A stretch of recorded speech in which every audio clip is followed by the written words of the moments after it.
হয়, শৰণীয়া কছাৰীসকল অসমৰ অন্যতম আদিম কছাৰীমূলীয় জনজাতি জনগোষ্ঠী হোৱাৰ পিছতো আৰু ভাৰতবৰ্ষ স্বাধীনতা লাভ কৰাৰ পিছত ভাৰতীয় সংবিধানৰ জনজাতি তালিকাত চিৰিয়েল নম্বৰ 5ত কছাৰী হিচাপে অন্তৰ্ভুক্ত হৈ থকাৰ পিছতো শৰণীয়া কছাৰীসকলে বিভিন্ন সময়ত জনজাতি প্ৰমাণপত্ৰৰ সমস্যাৰ সন্মুখীন হৈ আহি থাকিবলগীয়া হৈছে। শেহতীয়াভাৱে 2023 চনৰ 28 ফেব্ৰুৱাৰী তাৰিখৰ পৰা আজি তাৰিখলৈকে প্ৰায়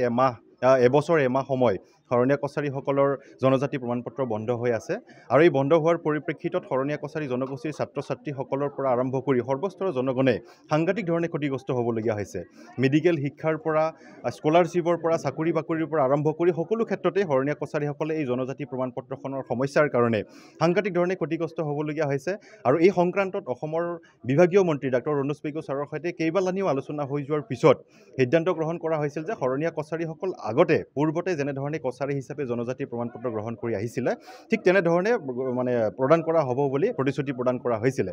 আৰু এই এবছৰৰ সময়ত অসমৰ মাননীয় মুখ্যমন্ত্ৰী মহোদয়কো 4বাৰকৈ সাক্ষাৎ কৰি আমাৰ এই সমস্যাটোৰ কথা অৱগত কৰা হৈছিলে। শেহতীয়াভাৱে সদৌ অসম শৰণীয়া কছাৰী ছাত্ৰ সন্থাই এলানি কাৰ্যসূচী ঘোষণা কৰাৰ পিছত যোৱা 8 ফেব্ৰুৱাৰী তাৰিখে সদৌ অসম শৰণীয়া কছাৰী ছাত্ৰ সন্থাৰ নেতৃত্বত গুৱাহাটী চচলত এক অৱস্থান ধৰ্মঘট কাৰ্যসূচী ৰূপায়ণ কৰা হৈছিলে আৰু সেই প্ৰগ্ৰামৰ পিছত 12 তাৰিখে অসমৰ মাননীয় মুখ্যমন্ত্ৰী মহোদয়ে আমাক সদৌ অসম শৰণীয়া কছাৰী ছাত্ৰ সন্থাক আলোচনাৰ বাবে নিমন্ত্ৰণ জনাইছিলে আৰু আলোচনাও সিদ্ধান্ত গ্ৰহণ কৰা হৈছিল যে মুখ্যমন্ত্ৰী মহোদয়ে এসপ্তাহৰ ভিতৰত শৰণীয়া কছাৰীসকলৰ এই সমস্যাটো সমাধান কৰাৰ প্ৰতিশ্ৰুতি প্ৰদান কৰিছিলে। কিন্তু এসপ্তাহৰ ভিতৰত প্ৰতিশ্ৰুতি প্ৰদান কৰা এই বিষয়টো আজি প্ৰায় 20-25 দিন হৈ গ'ল, আজি তাৰিখলৈকে এই সমস্যাটোৰ সমাধান নহ'ল। সেইকাৰণে সদৌ অসম শৰণীয়া কছাৰী ছাত্ৰ সন্থাৰ নেতৃত্বত জিলাই অহা 12-13 তাৰিখে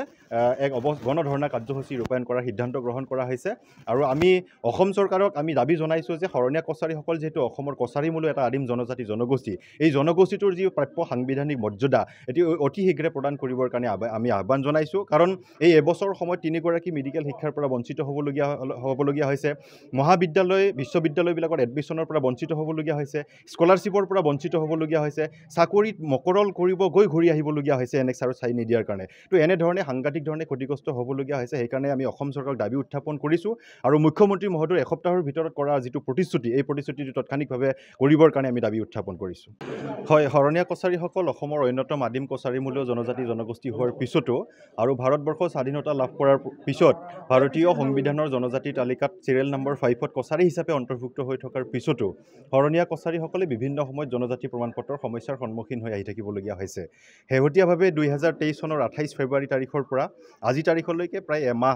এবছৰ এমাহ সময় শৰণীয়া কছাৰীসকলৰ জনজাতি প্ৰমাণপত্ৰ বন্ধ হৈ আছে আৰু এই বন্ধ হোৱাৰ পৰিপ্ৰেক্ষিতত শৰণীয়া কছাৰী জনগোষ্ঠীৰ ছাত্ৰ ছাত্ৰীসকলৰ পৰা আৰম্ভ কৰি সৰ্বস্তৰৰ জনগণে সাংঘাতিক ধৰণে ক্ষতিগ্ৰস্ত হ'বলগীয়া হৈছে। মেডিকেল শিক্ষাৰ পৰা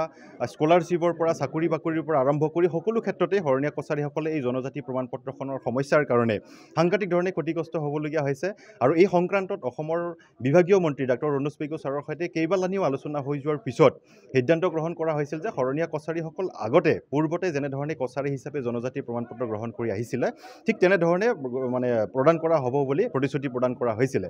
আৰু এই এবছৰৰ সময়ত অসমৰ মাননীয় মুখ্যমন্ত্ৰী মহোদয়কো 4বাৰকৈ সাক্ষাৎ কৰি আমাৰ এই সমস্যাটোৰ কথা অৱগত কৰা হৈছিলে। শেহতীয়াভাৱে সদৌ অসম শৰণীয়া কছাৰী ছাত্ৰ সন্থাই এলানি কাৰ্যসূচী ঘোষণা কৰাৰ পিছত যোৱা 8 ফেব্ৰুৱাৰী তাৰিখে সদৌ অসম শৰণীয়া কছাৰী ছাত্ৰ সন্থাৰ নেতৃত্বত গুৱাহাটী চচলত এক অৱস্থান ধৰ্মঘট কাৰ্যসূচী ৰূপায়ণ কৰা হৈছিলে আৰু সেই প্ৰগ্ৰামৰ পিছত 12 তাৰিখে অসমৰ মাননীয় মুখ্যমন্ত্ৰী মহোদয়ে আমাক সদৌ অসম শৰণীয়া কছাৰী ছাত্ৰ সন্থাক আলোচনাৰ বাবে নিমন্ত্ৰণ জনাইছিলে আৰু আলোচনাও সিদ্ধান্ত গ্ৰহণ কৰা হৈছিল যে মুখ্যমন্ত্ৰী মহোদয়ে এসপ্তাহৰ ভিতৰত শৰণীয়া কছাৰীসকলৰ এই সমস্যাটো সমাধান কৰাৰ প্ৰতিশ্ৰুতি প্ৰদান কৰিছিলে। কিন্তু এসপ্তাহৰ ভিতৰত প্ৰতিশ্ৰুতি প্ৰদান কৰা এই বিষয়টো আজি প্ৰায় 20-25 দিন হৈ গ'ল, আজি তাৰিখলৈকে এই সমস্যাটোৰ সমাধান নহ'ল। সেইকাৰণে সদৌ অসম শৰণীয়া কছাৰী ছাত্ৰ সন্থাৰ নেতৃত্বত জিলাই অহা 12-13 তাৰিখে